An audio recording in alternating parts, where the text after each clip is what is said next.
بسم اللہ الرحمن الرحیم۔ نظر بد سے بچنے اور دفع ہونے کے لیے، نظر بد سے بچنے اور اس کو دور ہونے کے لیے، اور اس کے علاوہ اور بہت ساری چیزوں کے لیے ان صورتوں کو پڑھا جاتا ہے۔ جس کو نظر بد لگی ہوئی ہے یا نظر بد لگنے کا خوف ہو، اس پر دم کرتا رہے 3 دن تک۔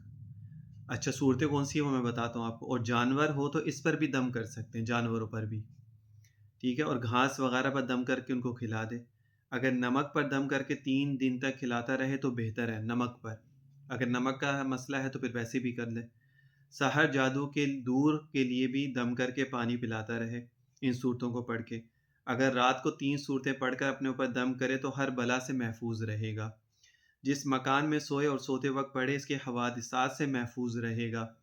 جنگل میں جائے اس کو پڑھ کر اپنے ہاتھوں پر دم کر کے اپنے بدن پر تمام پر پھیر کر چھڑک دے، ٹھیک ہے نا، 3 بار ایسا کرے، ہر بلا سے امن میں رہے گا۔ کتنی چیزوں کے لیے ہو گیا؟ اپنے لیے ہو گیا، بچوں کے لیے ہو گیا، جانوروں کے لیے ہو گیا، جنگل میں جا رہا ہے وہاں کے لیے ہو گیا، کسی مکان میں رات کو رک رہا ہے، سو رہا ہے، وہاں پر اپنے اوپر دم کر لے گا تو محفوظ رہے گا۔ اگر حاکم کے پاس جا رہا ہے، حاکم، بادشاہ، باس، مالک، تو 11 بار پڑھ کر حاکم کی طرف بھی دم کرے، حاکم کی طرف، اور اپنے پر بھی پھونک مارے، اس کے روب و دہشت خطرے سے محفوظ رہے گا۔ تو دیکھو، 5-6 چیزوں کے لیے ان 3 صورتوں کو پڑھا جاتا ہے۔ اور 3 صورتیں کون سی ہیں؟ اخلاص، فلق اور ناس۔ سمجھ میں آ گئی؟